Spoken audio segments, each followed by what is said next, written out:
लोग क्या कहेंगे, ये वो इशू है या वो ख्याल है जो हम सब की ज़िंदगियों को इंडिविजुअल तौर पे भी या सोसाइटल तौर पे भी डोमिनेट कर रहा है, और उसकी वजह से बहुत ख़राबी आती है ज़िंदगी में, मुश्किलात आती हैं। हम लोग वो काम करने से रह जाते हैं जो हम करना चाह रहे होते हैं, हम वो चीज़ करने पर मजबूर हो जाते हैं जो हम नहीं करना चाह रहे होते हैं, क्योंकि हम इस चीज़ से डरे होते हैं कि लोग मेरे बारे में क्या सोचेंगे, क्या कहेंगे। बेसिकली हम लोग लोगों की क्रिटिसिज्म से डर रहे होते हैं। अब इसको अगर हम थोड़ा सा सिंपल अल्फाज में देखें तो इसका मतलब क्या है इस सोच का। हमने अपनी ज़िंदगी की चाबियाँ, अपनी ज़िंदगी के ऊपर अथॉरिटी या कंट्रोल किसी को दे दिया है। ये जो लोग हैं ना, ये कोई भी हो सकते हैं, हर किसी। आप इमेजिन, वो खुद जायज़ा लें इस बात का। अगर तो ज़िंदगी में कोई ना कोई ऐसे लोग ज़रूर होते हैं जिनको हम इमेजिन करते हैं जब हम ये बात कहते हैं ना, तो लोग मेरे बारे में क्या कहेंगे। किसी के लिए उसके फ्रेंड्स हो सकते हैं, किसी के लिए उसके पेरेंट्स, किसी के लिए उसके रिलेटिव्स, किसी के लिए उसका कोई पर्टिकुलर रिलेटिव हो सकता है। तो कोई ना कोई ज़रूर होता है। तो आप ये जायज़ा लें अपनी ज़िंदगी में कौन है, और फिर ये इस बात का जायज़ा लें आप। हम इनफैक्ट के हमने इस शख्स को या इन लोगों को इतनी अथॉरिटी क्यों दी अपनी ज़िंदगी में कि ये हमारे डिसीजन इन्फ्लुएंस कर रहे हैं। क्योंकि बेसिकली हो तो यही रहा होता है ना कि when we decide to do something but we are unable to do that thing because कि हमें ये डर होता है कि कौन लोग हमारे बारे में क्या कहेंगे। तो हमें ये चीज़ हटानी होगी अपनी ज़िंदगी में से, वरना हम सिर्फ अपने लिए रिग्रेट्स का सामान जमा कर रहे हैं, पछतावों का सामान जमा कर रहे हैं ज़िंदगी में। इसकी वजह से सोसाइटल तौर पे बहुत ख़राब हो रहे हैं, चाहे वो रस्म व रिवाज हो कुछ, या कुछ भी हो। लोग अपने ख्वाब फॉलो करने से रह जाते हैं क्योंकि लोगों को ये डर होता है कि लोग क्या कहेंगे। ये चीज़ हमें जनरेशनली सिखाई जा रही होती है, हमारे टीचर से, पेरेंट्स से, बड़े बूढ़ों से, कि लोगों का ख्याल रखना पड़ता है, दुनियादारी में ख्याल रखना पड़ता है। इससे ये ट्रस्ट मी से ज़िंदगी में कभी कोई अच्छाई नहीं आएगी। हमें ये ओवरकम करे बगैर हम कुछ भी नहीं कर सकते ज़िंदगी में। लुक अराउंड यू, आपके इर्द गिर्द भी और वर्ल्ड वाइड बड़े लेवल पर भी जो सक्सेसफुल लोग हैं ना दुनियावी तौर पे, वो वही काम कर रहे होंगे जिससे लोग उनके बारे में बातें करेंगे।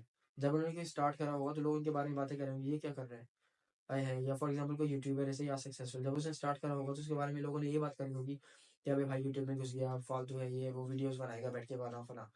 बट आज वो एक ऐसी जगह पे खड़ा है जहाँ पे लोग उसके बारे में बातें करेंगे, काश ये तो अच्छी जगह पहुंच गया, काश हमने भी कर लिया होता कुछ। तो बातें करने वाले लोग बातें करने वाले रह जाएंगे। It is up to you कि आप डिसीजन लें या ना लें। जिन लोगों की आप परवाह कर रहे हैं ना, वो तो बातें करके चले जाएंगे, आप पछतावे के साथ जमा हो जाएंगे। आपने आज कोई काम करना चाह रहे थे बट आपने नहीं करा, क्या आपको डर था कि लोग मेरे बारे में क्या कहेंगे। वो लोग तो कुछ नहीं कहेंगे, इतना थोड़ा बहुत कह दिया, थोड़ा बहुत क्रिटिसाइज करा, लेकिन अगर आपने वो काम ना करा ना, तो जो आप अपने बारे में कहेंगे ना, जो आप अपने बारे में कहेंगे, वो that will be much worse than what the people will be saying. Trust me. आपका खुद जब ज़मीर आपकी मलामत कर रहा होगा ना, तो वो वज़न बहुत ज़्यादा होगा। तो आई बिलीव 3 चीज़ें मेरे एक्सपीरियंस में ऐसी हैं, या 3 ख़्याल ऐसे हैं जिनसे हेल्प हो सकती है। एक थोड़ा-सा अनकन्वेंशनल है बट वो एक्शन बेस्ड है। जैसे कि पहला ख़्याल ये है कि you don't know what the other person या people are saying about you, right? Immediate surroundings आपके बारे में बातें कर सकती हैं, आप कोई काम शुरू करने वाले, सही है, कर ली। फॉर एग्ज़ाम्पल, आप दाढ़ी रखना चाह रहे हैं, सही है। आपकी इमीडिएट सराउंडिंग हो गई, आपके रिलेटिव्स हो गए, बहन-भाई हो गए या दोस्त हो गए, थोड़ी बहुत आपके बारे में क्रिटिसाइज़ करेंगे, "है ये क्या रख लिया है, वो सुन्नत के तौर पे दाढ़ी है मेरी, रख लिया।" कुछ दिनों बाद वो सब ठंडे हो जाएँगे, सही है। बाकी जो थोड़ी-सी थर्ड अवाम है, ये तो इमीडिएट हो गए ना, नॉन इमीडिएट लोग कह लें, तो वो तो आपके बारे में देखेंगे, सोचेंगे ज़रूर कि आपने कैंपस में फॉर एग्ज़ाम्पल दाढ़ी रख ली। लोग कहेंगे ज़रूर कि इसको क्या हो गया, ये तो मौलवी बन गया। But nobody is coming to your face ना, कि आपके मुँह पे आके तो नहीं कह रहे कि ये क्या हो गया है, ये हटाओ इसको। इन द एंड आपकी बॉडी है, आपका जिस्म है, आपकी लाइफ है, डिसीजन तो आप लेंगे ना, आप क्यों किसी को इतना कंट्रोल दें। तो ये इस चीज़ को अप्लाई ऐसे कर सकते हैं अपनी ज़िंदगी में, just stop caring. Stop caring, आपको यू डोंट नो ना, स्टॉप केयरिंग ये क्या सोच रहा है वो, जस्ट इमेजिन कि आपको पता ही है वो क्या कह रहे हैं। और फिर एक और थोड़ा-सा इस तरीके से सोचें कि अगर कोई और ये चीज़ कर रहा होता, तो आप क्या सोचते? क्या आप क्या सोचते? बिल्ली आ गई, आ गई। सही, आप क्या सोच रहे होते? अगर कोई और दूसरा पर्सन काम कर रहा हो तो, सही है? तो इस चीज़ को हम अप्लाई कर सकते हैं। दूसरा ये है कि थोड़ा-सा डीपर लेवल पे ये है कि डेथ इज़ इनेविटेबल, राइट? आज आप मर जाते हैं, वो काम करे बगैर जो आप करना चाह रहे हैं लोगों के डर से, तो वही सेम लोग आपकी डेथ पे कितना रोएँगे, कितनी बातें कर लेंगे, अफ़सोस हो गया ये वो। उसके बाद 10 दिन बाद, 1 महीने बाद, मैक्स 2 महीने बाद एवरीवन मूव्स ऑन, राइट? वो तो मूव ऑन कर गए, आप अपनी ज़िंदगी में, लिमिटेड ज़िंदगी में वो काम करने से रुक गए, उन्हीं लोगों की वजह से जो आपके बारे में इतना रोएँगे भी नहीं। उन्हीं लोगों की वजह से आप वो काम करने से रुक गए जो आप करना चाह रहे थे और एक बहुत ही अनफुलफिल्ड लाइफ़ गुज़ारी।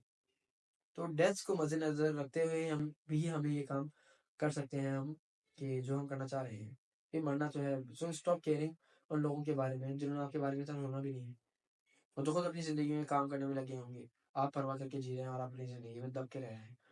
तीसरी ये चीज़, आज से इमेजिन करें 1 साल बाद, 5 साल बाद या 10 साल बाद आपने वो वाला काम नहीं करा भी जो आप करना चाह रहे थे, तो आपको पछतावा होगा क्या? ऑब्वियसली होगा। ट्रस्ट मी, क्रिटिसिज़्मेंट इतनी भारी नहीं होगी जितना रिग्रेट्स आपके भारी होंगे। मैंने पहले भी ये बात कही थी ना कि आपका ज़मीर बहुत ज़्यादा मलामत करेगा। आप वो बर्दाश्त नहीं कर पाएँगे जो ज़मीर आपका मलामत कर रहा होगा ना, उस टाइम पे 5 साल बाद, 10 साल बाद, 1 साल बाद पछतावे होंगे और उन पछतावों का आप कुछ नहीं कर पाएँगे। आपको ये ख़्याल होगा कि काश मैंने ये काम कर लिया होता। लोग तो आगे बढ़ गए।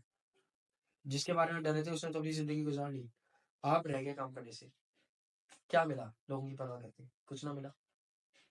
तो ये चीज़ हमें कल्टीवेट करने की ज़रूरत है कि हम लॉन्ग टर्म प्लानिंग लाएँ, सही है? कि आज से 2 साल बाद, 3 साल बाद, 10 साल बाद जब मेरे असबाब कम हो चुके होंगे, मेरी एज बढ़ चुकी होगी, तो क्या मुझे पछतावे होंगे इन चीज़ों के या नहीं? मोस्ट केसेज़ में पछतावा होगा कि काश मैंने ये काम कर लिया होता। ये काम हर किसी के लिए अलग है, सही है? यही काम। किसी के लिए बियर्ड हो सकती है, दाढ़ी रखना सुन्नत के मुताबिक, किसी के लिए निकाब हो सकता है, निकाब करना।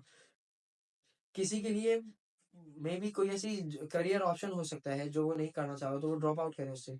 जॉब चेंज करना हो सकता है। लोग कहें इतनी अच्छी जॉब छोड़ के यहाँ पे आ गया है, अपनी ड्रीम फॉलो करने के लिए। लोगों को नहीं समझ आएगा। कोई दिस कैन बी एनीथिंग, सही है? हर किसी के लिए अलग है। तो बस हमें ये एक्शन लेने की ज़रूरत है कि हम अपनी ज़िंदगी में फुली जब ही जी सकेंगे जब हम लोगों की परवाह करना छोड़ दें। जब हम लोगों के दिमागी तौर पर गुलाम होना छोड़ देंगे। सो आई होप कि ये कुछ बातें फ़ायदा दे सकें किसी को इंशाअल्लाह। जज़ाकल्लाहु खैर।